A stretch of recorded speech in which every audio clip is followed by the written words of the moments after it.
வணக்கம் நண்பர்களே. ₹5 3000 வரைக்கும் இருக்க 7 ஸ்டாக்கை பற்றி பார்க்க போகிறோம். 7 ஸ்டாக்லையுமே ஸ்மார்ட் மணி ரீட்டைலர்ஸ் அதிகமாக இருக்காங்க. ஸோ இந்த ஸ்டாக்கில் லாங் டேர்ம் இது, ஷார்ட் டேர்ம் இது, இப்படி ஒன்று நம்ம வந்து அனலைஸ் பண்ண போகிறோம். அதுக்கப்புறம் நாளைக்கு மார்க்கெட் எப்படி இருக்குது, ஸ்விங் ஸ்டாக்ஸ் என்னென்னலாம் நெக்ஸ்ட் வீக் நல்லா இருக்கும் அப்படிங்கிறத வீடியோ ஃபுல்லாக பாருங்கள். அப்போ தான் உங்களுக்கு நான் என்ன சொல்ல வரேன் அப்படிங்கிறதுக்கு புரியும். நீங்கள் கொடுக்குற ஒரு லைக், ஒரு கமெண்ட் வந்து எனக்கு நல்ல மோட்டிவேஷனாக இருக்கும். இந்த video full and full education purpose தான். வாங்க வீடியோக்குள் போகலாம். MCX. ஸோ இந்த ஸ்டாக் வந்து ரொம்ப முக்கியமான ஒரு ஸ்டாக்கு. ஆக்சுவலாக ஒரு நண்பர் வந்து இதை வந்து 2650 வாங்கிட்டு ₹3000 அந்த மாதிரி வித்துருக்காரு. ஸோ இது வந்து நல்ல ஒரு ப்ராஃபிட். எகெயின் இதில் வாய்ப்பு இருக்குமா அப்படின்னு கேட்குறாரு. இப்போதைக்கு வந்து இது 2911 அந்த ரேஞ்சில் இருக்குது. சூப்பரான ரிசல்ட் கொடுத்துருக்காங்க. என்னோட பாயிண்ட் ஆஃப் வியூவில் எப்படி இருக்கு அப்படின்னு பார்த்துக்கலாம். இப்போ வந்து நம்ம ஸ்விங் ட்ரேடிங் தான் மெயினாக பண்ணிகிட்டு இருக்கோம். ஸோ எல்லாருக்குமே ஒரு ஆசை இருக்கும் பணம் சம்பாதிக்கணும் அப்படின்னு. செகண்ட் இன்கம், பேசிவ் இன்கம் எல்லாருக்குமே வேணும்னு தெரியும். ஸோ அதுக்காக தான் நம்ம வந்து ஸ்விங்குன்னு ஒரு கையை எடுத்தோம்.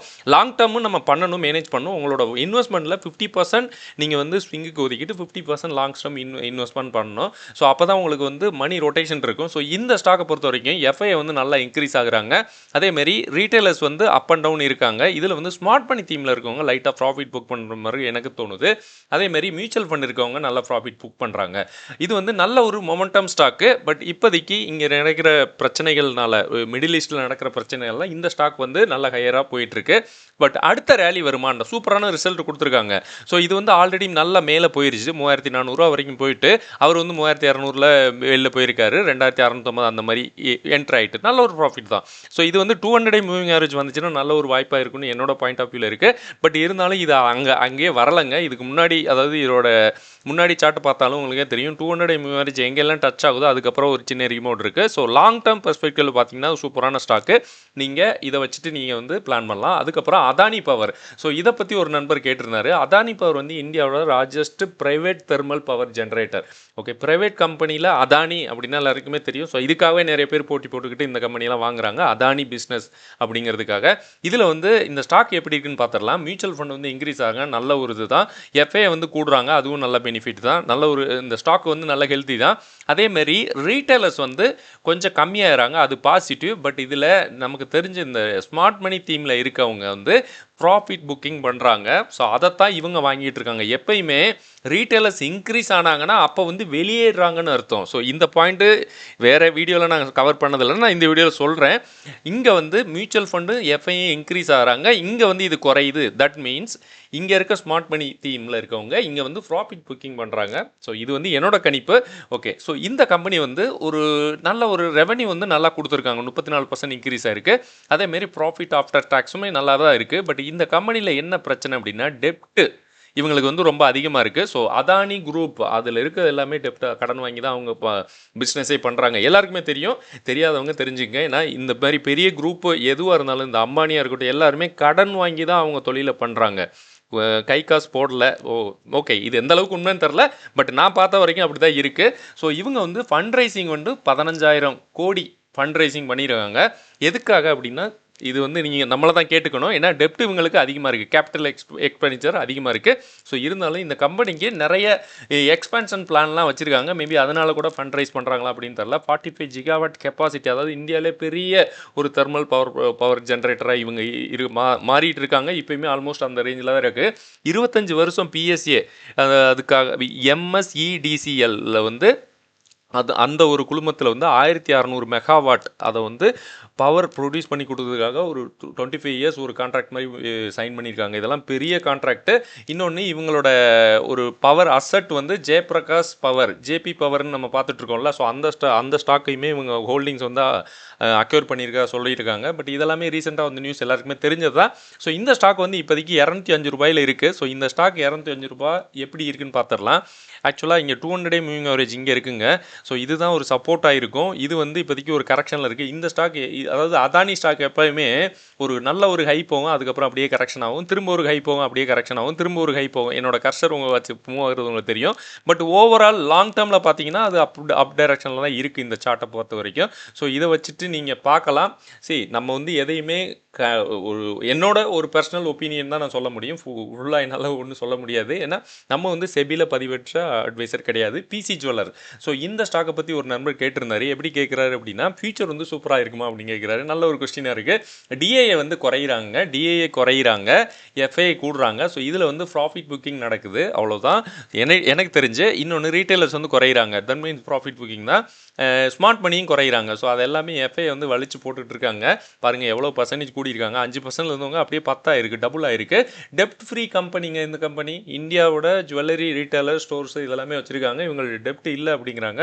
இது வந்து டெப்ட் இல்லை அப்படின்னு மேனேஜ்மெண்ட் சொல்லியிருக்காங்க. எப்போ இருந்து அப்படின்னா ஜூலை செப்டம்பர் குவார்ட்டர்ல இருந்து அப்படிங்கிறாங்க. எக்ஸ்பெக்டட் டெப்ட் ஃப்ரீ இப்போதைக்கு குறைச்சிக்கிட்டே இருக்காங்க. ஸோ அப்படி ஆயிடுச்சுன்னா இந்த கம்பெனி வந்து வரும் நாட்களில் நல்லா தான் இருக்கும். அவர் சொல்ற மாதிரி சூப்பராக இருந்தால் நல்லா தான் இருக்கும். இப்போதைக்கு வந்து 9 ரூபாயில இருக்கு. ஸோ 10 ரூபா 9 ரூபா அதுக்காக இந்த ஸ்டாக் வாங்கணும் அப்படின்னா ஒருத்தா அப்படின்னா நீங்கள் பார்த்தாலே தெரிஞ்சிருக்கும். டெப்ட் ஃப்ரீ குறைக்க போகிறது அப்படின்னு அந்த கம்பெனியில் இருக்கவங்க சொல்கிறாங்க அப்படின்னா நல்லா தான் இருக்கும்னு நினைக்கிறோம். அந்த ஒரு நம்பிக்கை தான். 20 ரூபா பக்கத்தில் போயிட்டு இப்போதைக்கு வந்து 10 ரூபா அந்த ரேஞ்சில் இருக்குது. அப்படியே பாதியாக குறைஞ்சிட்டு இருக்கு. பார்க்கலாம் அவர் வார்த்தை பழிக்கிட்டான். INOX wind. ஸோ இந்த ஸ்டாக்கை பற்றி ஒரு நண்பர் கேட்டிருந்தாரு. இந்த ஸ்டாக்கில் அவர் என்ன கேட்குறாரு, ஐநாக்ஸ் விண்ட் ஆவரேஜ் வந்து 101 ரூபாயில் இருக்குது. ரெக்கவர் சான்ஸ் இருக்குது அப்படின்னு கேட்குறாரு. இது வந்து மாட்டிக்கிட்டாரு. Okay, wind energy solution wind business வந்து இந்தியா பொறுத்த வரைக்கும் நல்லாவே போயிட்டுருக்கு. சேல்ஸ் வந்து டவுனில் இருக்குது. ஸோ எந்த அளவுக்கு டிமாண்டில் இருந்தாலும் இதில் வந்து நெட் ப்ராஃபிட்டும் அடி வாங்கியிருக்கு. இது வந்து நல்ல ஒரு பிஸ்னஸ் பண்ணுறாங்க, எல்லாமே ஓகே. பட் எதுக்காக சேல்ஸ் வந்து டவுன் ஆகுது எல்லாருக்கும் கொஸ்டின் மார்க் வருது. ஆர்டர் புக் வந்து 4.4 ஜிகாவாட் இருக்குது. ஸோ இப்போதைக்கு அந்தளவுக்கு காம்படிஷன்லாம் இந்தியா பொறுத்த வரைக்கும் கிடையாதுங்க. ஆனால் ப்ராஃபிட் எதுக்காக டவுன் ஆகுது அதுதான் பெரிய கேள்விக்குறியாக இருக்குது. ஸோ இதோட சார்ட் பேட்டர்ன் பார்த்துடலாம். சாரி, இவங்களோட ஹோல்டிங்ஸ் பேட்டர்ன் மியூச்சுவல் ஃபண்ட் கூடுறாங்க, எஃப்ஐயும் கூடுறாங்க. அதுக்கு தக்கன இங்கே வந்து ஸ்மார்ட் மணி குறையிறாங்க. இன்னொரு இடத்துல ரீட்டைலர்ஸ் வந்து கூடுறாங்க. தட் மீன்ஸ் இங்கே வந்து எஃப்ஐ கூடுறது ஓகே. பட் ஸ்மார்ட் மணி தீமில் இருக்கவங்க வந்து குறையிறாங்க. அவங்க வந்து ப்ராஃபிட் புக்கிங் பண்ணுறாங்க, வெளியேறாங்க. ஸோ அது வந்து கொஞ்சம் பிரச்சனை, கொஞ்சம் வருத்தமாக இருக்குது. எனக்கு தெரிஞ்சு இவங்க வந்து ரீட்டைலர்ஸ் வந்து கொஞ்சம் கூடுறது கொஞ்சம் மார்க்கெட் இந்த ஸ்டாக் வந்து சென்டிமெண்ட் கொஞ்சம் நெகட்டிவாக இருக்க சான்ஸ் இருக்குது. ஆர்டர் புக் வந்து 4.4 ஜிகாவாட் அந்த அளவுக்கு கெப்பாசிட்டி வச்சுருக்காங்க. ஜூலை 2026 24 மந்த்ஸ் ரெவன்யூ வந்து இன்னுமே நல்லா இருக்குது அப்படிங்கிறாங்க. ஸோ இந்த ஸ்டாக் வந்து ஓவரால் இன்னொரு அடுத்தடுத்த குவார்ட்டரில் நல்ல ஒரு ரிசல்ட் போஸ்ட் பண்ணாங்கன்னா நல்ல ஒரு ரிட்டர்ன்ஸ் கொடுக்க சான்ஸ் இருக்குது. இந்த ஸ்டாக் ப்ரைஸ் வந்து ஏறின முகத்துலேருந்து இறங்கிட்டே தான் இருக்குது. 258 60 போயிட்டு அப்படியே 73 ரூபாயில் வந்து நிற்கிது. ஸோ இன்னுமே பாட்டம் ஃபிஷிங் அந்த மாதிரி நினைக்கிறத விட நீங்கள் வச்சுருந்தீங்க அப்படின்னா அப்படியே வச்சுருக்கிறது. ஏன்னா இந்த ட்ரெண்ட் லைனை பிரேக் பண்ணணும், இல்லைனா 200 வச்சும் பிரேக் பண்ணணும். ஏன்னா அங்கே தான் அவர் சொன்ன 101 இருக்குது. ஸோ கொஞ்சம் வெயிட் பண்ணுறது நல்லது. ஏன்னா நம்ம வந்து கீழே போக போக நம்ம வந்து ஆவரேஜ் பண்ணால் எல்லா அமௌண்ட்டும் அதிலே போயிடும். நமக்கு வந்து மணி ரொட்டேஷன் இருக்காது. ஸோ இது வந்து இப்போதைக்கு என்னோட ஒப்பீனியனாக இருக்குது. நீங்கள் எப்படி ப்ளே பண்ணுவோம் பாருங்கள். கேபிஐடி டெக் இந்த ஸ்டாக்கை பற்றி ஒரு நண்பர் கேட்டிருந்தாரு. இவங்கள்ட்ட இருக்க ஸ்பெஷாலிட்டி என்னென்னா இவி ஆட்டோ கம்பெனிஸ்களுக்கு வந்து இவங்க இவி சாஃப்ட்வேர் வந்து ரெடி பண்ணி கொடுக்குறாங்க. ஸோ இது வந்து ஒரு நல்ல ஒரு பிஸ்னஸ். ஃபியூச்சரில் வந்து நல்ல டிமாண்ட் இருக்கும் அப்படின்னு நிறைய பேர் முதலீடு பண்ணாங்க. பட் இந்த ஸ்டாக்குமே கவுத்துக்கிட்டு தாங்க இருக்குது. எஃப்ஐ வந்து என்ன பண்ணியிருக்காங்க, கம்மியாகிறாங்க. ஸோ இவங்க வந்து டிஏ வந்து கூடுறாங்க, அது பாசிட்டிவ் தான். இங்கே இந்த பக்கம் ரீட்டைலர்ஸும் கூடுறாங்க. ஸ்மார்ட் மை தீமில் இருக்கவங்க அப்படியே தான் இருக்காங்க. ஸோ கொஞ்சம் பேர் அதாவது இன்ஸ்டியூஷனில் வந்து பெருசாக இதை வந்து கவனிக்கல அப்படின்னு எனக்கு கொஞ்சம் ஃபீலாக இருக்குது. ஏன்னா இங்கே வந்து கொடுக்குறாங்க வாங்குறாங்க. பட் ஸ்மார்ட் மணி தீம் அப்படியே தான் இருக்குது. ரெவென்யூ வந்து ஒரு 8.9% அப்பில் தான் இருக்குது. பட் ப்ராஃபிட் ஆஃப்டர் டேக்ஸ் வந்து கம்மியாக இருக்குது, 30% கம்மியாக இருக்குது. ஸோ இதுதான் கொஞ்சம் வருத்தமாக இருக்குது. $257 மில்லியன் ஆர்டர்லாம் இவங்கள்ட்ட இருக்குங்கிறாங்க. பட் எல்லாமே ஓகே, ப்ராஃபிட் மட்டும் டவுனாக இருக்குது. ஸோ அதுதான் கொஞ்சம் கவனிக்க வேண்டியதாக இருக்குது. ஸோ இவங்க வந்து யூரோப்பியன் ஆட்டோமேட்டிக் இதில் என்ன ரீசன் அப்படின்னா இவங்கள்ட்ட வீக்னஸ் காமிக்குது அப்படின்னா சைனா காம்படிஷன் வந்து இவங்களுக்கு யூரோப்பியன் மார்க்கெட்டை சைனா காம்படிட் பண்ணுறதுனால இந்தியா இந்த கம்பெனிக்கு நிறைய அங்கே வந்து காம்படிட் பண்ண முடியல அப்படிங்கிறாங்க. மேபி நம்மளோட காஸ்ட் அப்படி அவங்க வந்து இன்னும் காஸ்ட் எஃபெக்டிவாக கொடுக்குறாங்களா அப்படின்னு தெரில. சரி பார்க்கலாம் இதோட சார்ட் பேட்டர்ன் எப்படி இருக்குது அப்படின்னு. சரி இந்த மாதிரி ஸ்டாக்லாம் வந்து லாங் டேர்ம் நீங்கள் வச்சுக்கிற போது நல்ல ஒரு பெனிஃபிட் கிடைக்க சான்ஸ் இருக்குது. ஸோ இந்த ஸ்டாக் வரைக்கும் நான் என்ன சொல்லுவேன் அப்படின்னா ரீசெண்ட் டைமில் இது வந்து இதை வந்து பிரேக் பண்ணி கீழே வந்திருக்கு. ஸோ 645 அந்த ஜோனை வந்து இது பிரேக் பண்ணி மேலே போனாலும் இங்கே போனாலும் ப்ராஃபிட் புக்கிங் நடக்க சான்ஸ் இருக்குது. 200 மூவிங் பிரேக் பண்ணி மேலே போனாலும் இங்கே வந்து 1000 அந்த ரேஞ்சில் வந்து ஒரு ப்ராஃபிட் புக்கிங் நடக்கும். ஸோ இதுக்கு வந்து நிறைய பாதைகள் இருக்குன்னு நம்ம மேலே வர்றதுக்கு பார்க்கலாம். மேபி இன்ஸ்டியூஷனல் கண் பார்த்தாங்க இல்லை எஃப்ஐ எது உள்ளே வர்றாங்க அப்படின்னா டக்குன்னு மேலே ஏற சான்ஸ் இருக்குது. பார்க்கலாம் அந்த அளவுக்கு நமக்கு லக் இருக்குமா அப்படின்னு. அடுத்து வந்து ரேணுகா சுகர். ஸோ இந்த ஸ்டாக்கை பற்றி ஒரு நண்பர் கேட்டிருந்தாரு. ஸோ இந்த ஸ்டாக் வந்து சுகர் பிஸ்னஸ் பண்ணுறாங்க. மெயினாக சேல்ஸ் வந்து கம்மியாக இருக்குது, அதேமாரி நெட் ப்ராஃபிட்டும் அதுவுமே கம்மியாக இருக்குது. ஸோ இது வந்து நம்ம பார்க்கணும். மெயினாக வந்து லாஸ் எப்பயுமே குறைச்சி கூடிக்கிட்டே இருக்குது இந்த லாஸ் மேக்கிங் கம்பெனியில் வந்து நம்ம முதலீடு பண்ணுறத விட நம்ம கொஞ்சம் வெயிட் பண்ணிவிட்டு அது பாசிட்டிவாக வரும்போது உள்ளே போகிறது நல்லது. நம்மளாம் மைக்ரான் இன்வெஸ்டர். ஸோ இந்த ஸ்டாக் வந்து இதுக்கு முன்னாடி பார்த்த எல்லா ஸ்டாக்கை விட இது வந்து ஸ்ட்ராங் ஃபண்டமெண்டலாம் கிடையாது. பட் ஒரு நண்பர் கேட்டிருந்தாரு.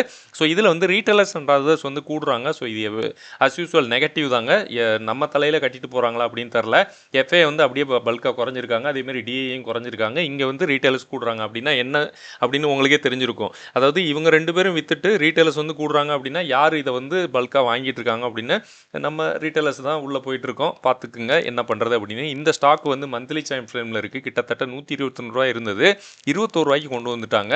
ஸோ இது என்ன பண்ணணும் நீங்கள் தான் யோசிக்கணும். இந்த மாதிரி ஸ்டாக்கில் இருந்து நம்ம கொஞ்சம் விலை இருக்கிறது நல்லது எப்பயுமே. ஏன்னா எல்லா டைமும் நமக்கு வந்து நல்ல டைமாக இருக்காது. ஏன்னா நமக்கு எப்பயுமே நல்ல டைமாக இருக்குது ரொம்ப கஷ்டம் தான். ஸோ அடுத்த ஸ்டாக்கை பற்றி பார்த்துடலாம். எஸ்சிபிசி. ஸோ இந்த ஸ்டாக்கை பற்றி ஒரு நண்பர் கேட்டிருந்தாரு. இவங்க வந்து வாட்டர் வேஸ்ட் மேனேஜ்மெண்ட் இந்த பிஸ்னஸ் பண்ணிகிட்டு இருக்காங்க. இன்ஃப்ராஸ்ட்ரக்சர் பிஸ்னஸ், ப்ராசஸ், மெட்டலர்ஜி இந்த மாதிரி பிஸ்னஸ் வந்து இவங்கள்ட்ட வேஸ்ட் வாட்டர் மேனேஜ்மெண்ட் பண்ணுறாங்க மெயினாக. ஸோ இவங்கள்ட்ட வந்து ரிப்போர்ட்டட் ஆக்சுவலாக இவங்க வந்து ரெவென்யூ வந்து 40% இயர் ஆன் இயர் க்ரோத் ஆகிருக்கு. பட் ஸ்டில் ரிப்போர்ட்டட் லாஸ் வந்து ஒரு 11 crore லாஸ் பண்ணியிருக்காங்க. ஸோ இருந்தாலும் இவங்க வந்து ப்ராஃபிட் ஆஃப்டர் டேக்ஸ் வந்து லாஸாக இருக்குது. ரெவென்யூ வந்து க்ரோ ஆகுது. ஸோ இவங்களுக்கு இந்த பிஸ்னஸ் நல்லா இருக்குது அப்படின்னு தான் சொல்ல வர்றோம். ஸோ இதில் நான் என்ன சொல்ல வருவேன் அப்படின்னா, எஃப்ஐஐ ப்ரொமோட்ரு அது நீங்கள் வந்து ₹1 போட்டாலும் அவங்க என்ன பண்ணுறாங்க அப்படின்னு பாருங்கள். எஃப்ஐ வந்து இந்த பக்கம் கூடுறாங்க, இந்த பக்கம் வந்து ப்ரொமோட்ரு வந்து குறையிறாங்க. நீங்கள் இந்த இந்த சார்ட்டை வச்சு பார்த்து நம்ம வந்து ஏமாற வேணாம். இதை வந்து பார்ப்போம். இங்கே வந்து ஸ்மார்ட் மணி வந்து கூடியிருக்கு. ஓகே, இதில் வந்து ரீட்டைலர்ஸும் கூடியிருக்கு. பட் இங்கே வந்து ப்ரொமோட்டர் வந்து ப்ளட்ஜ் அதிகமாக இருக்குது. எந்த அளவுக்கு கீழே குறைஞ்சிருக்காங்க. 27% இருந்தவங்க 17% மாறி இருக்கு. கிட்டத்தட்ட அதாவது 60-70%, அதாவது 27 ஆல்மோஸ்ட் 16% வரைக்கும் குறைஞ்சிருக்கு. இங்கே வந்து அந்த அளவுக்கு கூடியிருக்கானா அந்த அளவுக்கு கூடலை. 4%, 5% தான் கூடியிருக்கு ஸ்மார்ட் மணி தீமில். இங்கே அந்த அளவுக்கு கூடியிருக்கானா இதில் ஒன்றுமே கூடலாங்க, 1% கூட இல்லை. பட் இந்த கேண்டில் வந்து பெருசாக இருக்குது. நான் அந்த அளவுக்கு ஜூம் பண்ணி வச்சிருக்கனால வேற ஒன்றுமே கிடையாது. அப்போது ரீட்டைலர்ஸ் தலையில் தான் கத்திக்கிட்டு இருக்காங்களா, அது நம்ம தான் புரிஞ்சுக்கணும். வேற ஒன்றும் நான் சொல்ல வரலை. ஸோ இந்த ஸ்மார்ட் மணி தீமில் உள்ளே இருக்கவங்க மேபி இதை எதுக்காக வாங்குறாங்க அப்படின்னா, கம்பெனி வந்து மேபி ஃபண்டமெண்டல் நல்லாயிருக்கும், பட் லாங் டேர்மில் நல்ல ஒரு ரிட்டர்ன்ஸ் கொடுக்குமா அப்படின்னு மேபி தெரியல. நம்ம ஒரு கணிப்பு தான். பட் இந்த ஸ்டாக்கை பாருங்கள், எங்கே இருந்தது ₹338 இருந்தது, கிட்டத்தட்ட ₹3 இருக்குங்க. ஸோ இங்கே வந்து நல்ல வால்யூம் நடந்திருக்கு. நிறைய பேர் வெளில போயிருக்காங்க. இந்த சார்ட் வந்து இன்னும் பெருசாக அப்டேட் ஆகலை. ஆக்சுவலாக இது வந்து ஜூன் வரைக்கும் வந்திருக்கு. இருந்தாலும் நம்ம வந்து இப்போ ஆகஸ்ட்டில் இருக்கோம். இன்னும் 2 மாதம், அடுத்த மாதம் பார்த்தா என்ன நடந்திருக்கும் அப்படின்னு தெரியும். ஸோ அதனால் அவசரப்பட்டு நீங்கள் வந்து ஆவரேஜ் பண்ணுறேன் அப்படின்னு கொஞ்சம் வெயிட் பண்ணுறது நல்லது. என்கிட்ட கேட்டால் நம்ம வந்து எவ்வளோ தூரம் நம்மளோட கேபிட்டலை பாதுகாக்கிறோமோ அந்த அளவுக்கு நல்லது. ஸோ நாளைக்கு வந்து நான் என்னென்ன ஸ்டாக் சொல்லுவேன் அப்படி, அதுக்கு முன்னாடி நாளைக்கு வந்து என்னென்ன எப்படி இருக்கும் அப்படின்னு சொல்லலாம். எனக்கு தெரிஞ்சு இந்த நிஃப்டி வந்து ப்ராஃபிட் புக்கிங் தான் நடந்துட்டு இருக்க மாதிரி இருக்குது. ஒரு ரிட்ரேஸ்மெண்ட் எல்லா ஸ்டாக்லையும் நடக்கும்ல, அதே மாதிரி ஒரு ரிட்ரேஸ்மெண்ட் நடக்குமா அப்படின்னு எதிர்பார்க்கலாம். ஓகே, ஸோ கொஞ்சம் வெயிட் பண்ணி பார்ப்போம் நாளைக்கு எப்படி நடக்கும் அப்படின்னு. ஸோ இதில் வந்து நம்ம நாளைக்கு நெக்ஸ்ட் வீக்கு எம்எஸ்டிசி நல்லா இருக்குது, ப்ராஜ் இண்டஸ்ட்ரி நல்லா இருக்குது, ஜிபிபிஎல் நல்லா இருக்குது. ஸ்விங்குக்காக பார்க்கலாம் இதெல்லாம் எப்படி இருக்கும் அப்படின்னு. மேபி நாளைக்கு ப்ரீ மார்க்கெட் எப்படி ஓப்பன் ஆகுது அதை பொறுத்து தான் நம்ம எல்லாத்தையும் சொல்ல முடியும். இப்போதைக்கு நான் வந்து ஆன்லைனில் பார்த்து செக் பண்ணப்போ என்எஸ்சி வெப்சைட்டில் ஸோ இந்த அளவுக்கு இருக்குது. வீடியோ பார்த்த அனைவருக்கும் நன்றி. அடுத்த வீடியோவில் பார்க்கலாம். நன்றி.